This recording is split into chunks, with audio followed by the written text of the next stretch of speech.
கடந்த 12/4/2025 அதிகாலை திருப்பாப்புலியூர், ஓட்டி மற்றும் என்டி மற்றும் நெல்லிக்குப்பம் பகுதியில் தொடர்ச்சியாக ஒரே நாளில் கடைகளில் பூட்டை உடைத்து சில திருட்டு சம்பவங்கள் நடந்தது.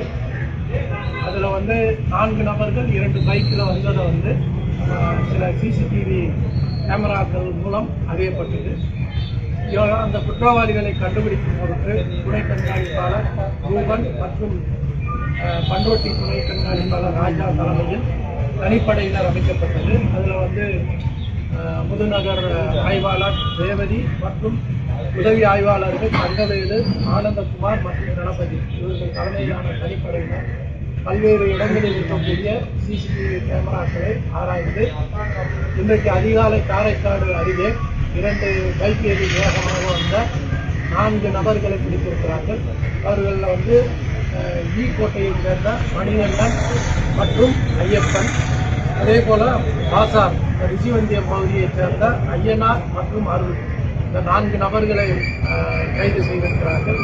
அவர்கள் கொடுத்த தகவலின் பேரில் இதுவரைக்கும் 16 2 சக்கர வாகனங்கள் பறிமுதல் செய்யப்பட்டுள்ளது. அவர்களிடம் இருந்து லேப்டாப்பும் பறிமுதல் செய்யப்பட்டுள்ளது. அவர்கள் அந்த 12ஆம் தேதி நடந்த குற்றத்தையும் 4 இடங்களில் செய்த குற்றத்தையும் ஒப்புக்கொண்டுள்ளார்கள். இதில் இந்த ஐயப்பன் என்பவருக்கு 25 வழக்குகள் மேலே உள்ளது. அதுபோல ஐயனாருக்கும் 4 வழக்குகள் மேலே உள்ளது. இவர்கள் தமிழ்நாடு மாநிலத்தில் பல்வேறு பகுதிகளில் வீட்டை உடைத்து அல்லது கடையை உடைத்து திருடுவதும் 2 சக்கர வாகனங்களை திருடுவதும் போன்ற திருட்டு வழக்கு ஈடுபட்டு வந்துள்ளார்கள். இவர்களுக்கு மேலே கடலூர் மாவட்டம், கோயம்புத்தூர், வேலூர், செங்கல்பட்டு, சேலம் ஆகிய பகுதிகளில் குற்ற வழக்குகள் உள்ளது.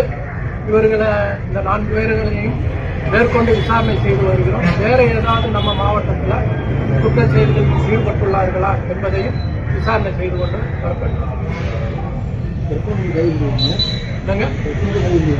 இப்போ 4 பேர் 2 பேரும் காமிச்சிருக்கீங்க.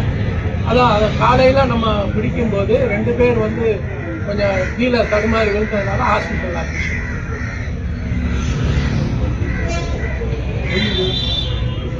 அவங்களுக்கு கால் முறிவு ஏற்பட்டிருக்கா? கால் முறிவு, கை முறிவு ஏற்பட்டிருக்கா? 2 பேருக்கு கையில் முறிவு. இப்போ ஒரே நாளில் 7 சம்பவம் நடந்தது.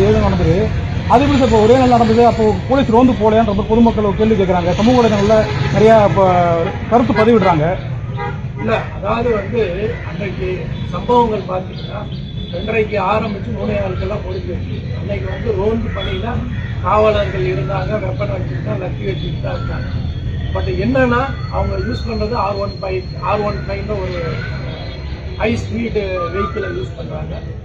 திருப்பாப்புலியூரில் ஓட்டியில் அஃபென்ஸ் நடக்குது. திருப்பாப்புலியில் நடக்கும்போது காவல்துறைக்கு தகவல் கிடைத்து அலர்ட் ஆகுறாங்க. அலர்ட் ஆகி திருப்பாப்புலியூர் போகிறதுக்கு முன்னாடி அடுத்து இங்கே என்டிக்கு போயிடுறாங்க. தென் என்டியில் தகவல் கிடைச்சி நெல்லிக்குப்பம் போயிடுறாங்க. ஸோ ரோந்து பணியில் அம்பேத்கர் ஸ்டேச்சு, அதாவது நம்ம 1 பாயிண்ட்லையும் இருந்திருக்காங்க, 2 பாயிண்ட்லையும் இருந்திருக்காங்க. ஸோ அவங்க எந்த பகுதியில் காவல்துறை இருக்காங்களோ அந்த பகுதியை அவாய்ட் பண்ணிட்டு தான் போயிருக்காங்க. பட் இருந்தாலும் சிசிடிவி கேமரா வைத்து நம்ம தொடர்ந்து துரிதமாக செயல்பட்டு உடனே இவங்களெல்லாம் பிடிச்சிருக்கோம்.